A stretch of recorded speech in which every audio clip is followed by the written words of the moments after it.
Assalamualaikum warahmatullahi wabarakatuh. Alhamdulillahi rabbil alamin. Wassalatu wassalamu ala asrafil anbiya wal mursalin wa ala alihi wa sahbihi ajma'in. Ashhadu an la ilaha illallah wahdahu la syarikalah. Wa ashhadu anna sayyidana wa nabiyana Muhammadan abduhu wa rasuluh. Allahumma salli ala sayyidina Muhammad wa ala alihi wa sahbihi ajma'in, amma ba'du. Faqala Allah Ta'ala fil Qur'anil Karim, a'udzu billahi minasy syaithanir rajim. Bismillahirrahmanirrahim. Fabima rahmatin minallahi linta lahum walau kunta fazzan ghalizal qalbi lam faddu min hawlik fa'fu anhum wastaghfir lahum wa syawirhum fil amri fa idza azamta fatawakkal 'ala Allah innallaha yuhibbul mutawakkilin. Shadaqallahul azim. Bapak-bapak dan ibu-ibu, kaum muslimin dan kaum muslimat yang berbahagia, kita bersyukur kepada Allah Subhanahu wa taala dengan mengucapkan alhamdulillahi rabbil alamin. Segala puji bagi Allah, Tuhan sekalian alam. Dan kita mengucapkan salawat kepada Nabi Muhammad sallallahu alaihi wasallam dengan ucapan Allahumma shalli ala sayyidina Muhammad wa ala alihi wa sahbihi wasallim.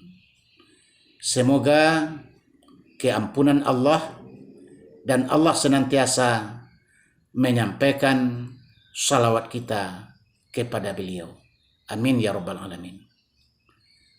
Bapak-bapak dan ibu-ibu, kaum muslimin dan kaum muslimat yang berbahagia, kita mempunyai hati, dan hati ini merupakan sesuatu yang sangat luar biasa, yang sangat ajaib dalam kehidupan kita. Dan pada hakikatnya, hatilah yang menentukan apa-apa yang akan kita lakukan. Dan di dalam diri kita, hati ini merupakan seorang raja yang memerintah, yang menyuruh untuk melakukan sesuatu kepada rakyatnya. Rakyatnya itu adalah anggota-anggota badan kita. Apabila hati menyuruh kaki untuk berjalan, maka kaki akan berjalan. Apabila hati perintahkan tangan untuk bekerja, maka tangan untuk bekerja akan bekerja.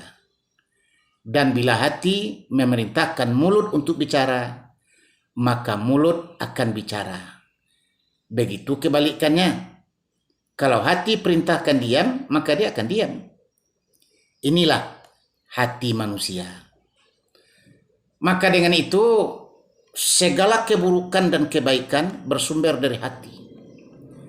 Maka Nabi mengatakan dalam satu hadis sahih riwayat Imam Al-Bukhari dan Imam Muslim, Rasulullah bersabda, "Inna fi jasadil mudghah idza salahat salahal jasadu kullu wa idza fasadat fasadal jasadu kullu ala wahyal qalbi." Nabi mengatakan di dalam tubuh anak Adam ada segumpal daging. Apabila daging yang segumpal itu baik, maka baiklah tubuh keseluruhannya. Dan apabila daging yang segumpal itu jahat, tercela, maka tercelalah tubuh keseluruhannya. Ala wahya qalbi. Ketahuilah olehmu, kata Nabi, segumpal daging yang dimaksud adalah hatinya manusia. Maka jelas dalam hadis ini bahwa hati kita menentukan buruk dan baiknya. Kalau hati kita hati yang baik, hati yang bersih, maka semua keadaan kita akan baik dan akan bersih. Pergaulan akan baik, percakapan akan baik, rumah tangga akan baik, masyarakat akan baik, kalau hatinya hati yang baik. Tapi kalau hatinya cacat, semuanya akan menjadi cacat. percakapannya, perbuatannya, tindak tanduknya, masyarakatnya, rumah tangganya, dengan teman dan sahabatnya, semuanya akan cacat dan akan ada kecurangan. Maka dengan itu, tahulah kita bahwa kita harus memperbaiki hati kita dan kita harus menyucikan hati kita biar menjadi hati yang suci, sehingga dia akan bertingkah laku dengan tingkah laku yang baik. Dia akan memerintahkan anggota-anggotanya untuk melakukan kebaikan-kebaikan dalam kehidupan ini. Bapak-bapak dan ibu-ibu, kaum muslimin dan kaum muslimat yang berbahagia, hati manusia ada beberapa macam. Yang pertama namanya qalbun sahih, yaitu hati yang sehat. Yang kedua namanya qalbun marid, hati yang sakit. Dan yang ketiga adalah qalbun mayyit, hati yang mati, yang sudah tidak bersinar, yang sudah tidak bercahaya. Yang kita inginkan, kita memiliki hati yang sahih, hati yang sehat walafiat, sehingga hati yang sehat itu akan dapat memberikan sinar cahaya kepada alam kelilingnya. Imam Al-Ghazali menggambarkan bahwa hati itu ada 3 macam warnanya. Hati yang putih, itulah hati orang yang beriman. Hati yang abu-abu, itulah hati orang-orang munafik. Dan hati yang hitam pekat, itulah hati orang yang kufur kepada Allah.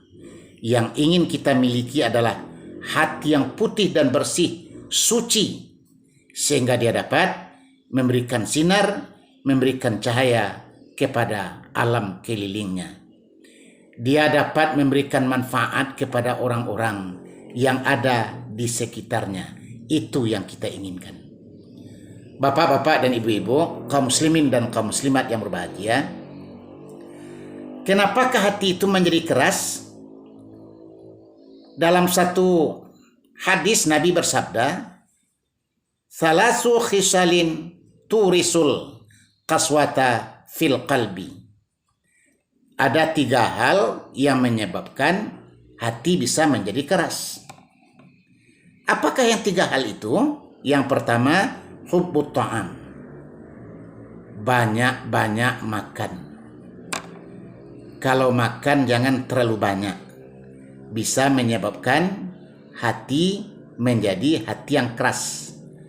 Kaswatul qalbi, menjadi hati yang keras. Lalu kalau makan tidak banyak bagaimana? Apakah sedikit? Nabi mengajarkan kepada kita, apa kata beliau? Kami orang yang tidak makan kecuali kalau sudah lapar. Dan kalau makan akan berhenti sebelum kenyang. Lapar dulu baru makan. Kalau makan berhenti sebelum kenyang.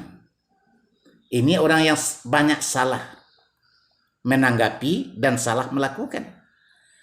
Kadang-kadang ada orang yang belum lagi lapar, dia sudah makan lagi. Kemudian makan lagi, padahal dia belum lapar. Sementara ada orang yang sudah kenyang, makan lagi. Sedangkan Nabi mengatakan, kalau mau makan, lapar dulu. Kemudian berhenti sebelum kenyang. Ada orang sudah kenyang, tidak berhenti-berhenti juga makan. Makan lagi. Ini tidak yang disunahkan oleh Rasulullah.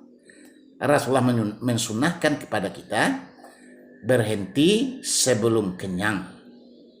Nah, bapak-bapak dan ibu-ibu, kaum muslimin, kaum muslimat yang berbahagia, tentu dengan ketentuan-ketentuan kita membaca doa sebelum makan, kita menyebut nama Allah dengan melafazkan bismillah misalnya sebelum kita makan. Ini adabnya dan ini tata tertibnya.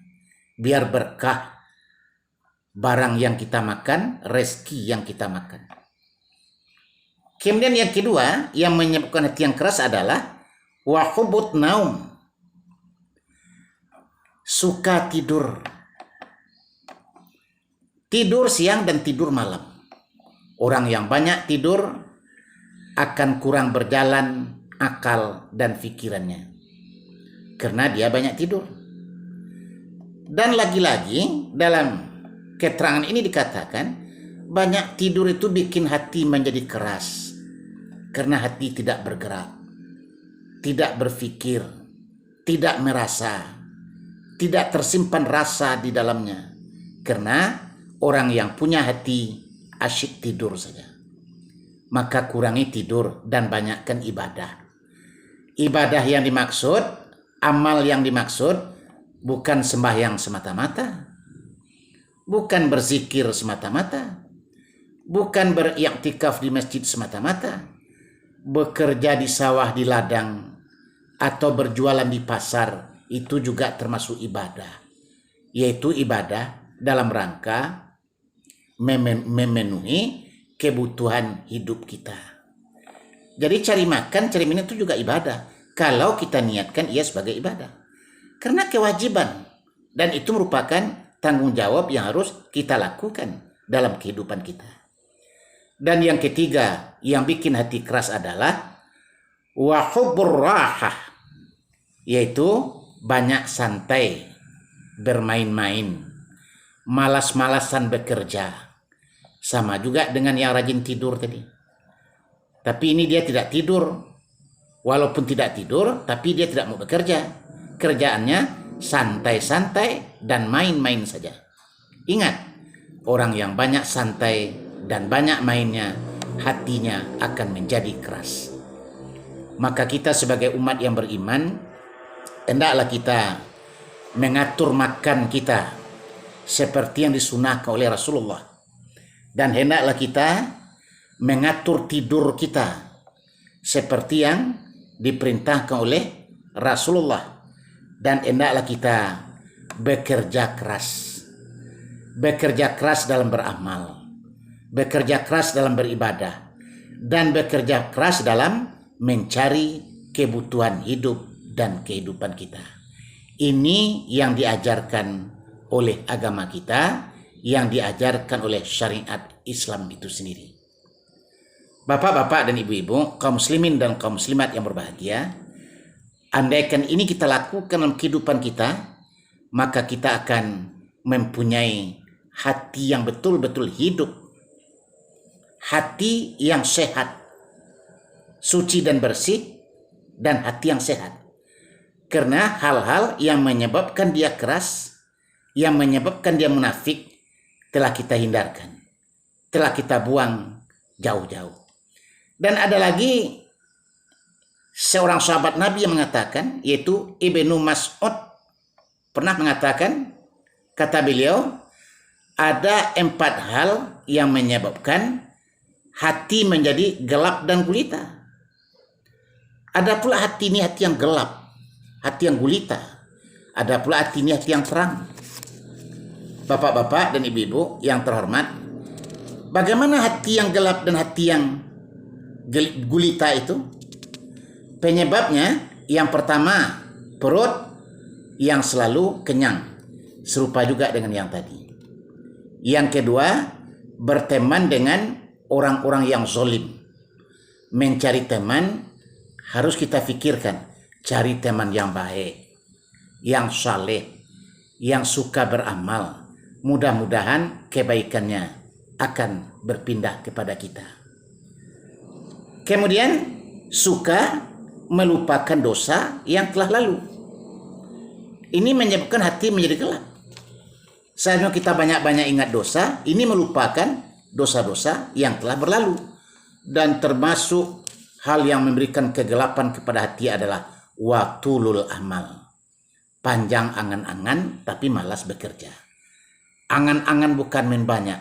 Misalnya ada anak muda yang ingin jadi orang kaya, yang ingin beli mobil, yang ingin beli motor besar, tetapi dia malas bekerja.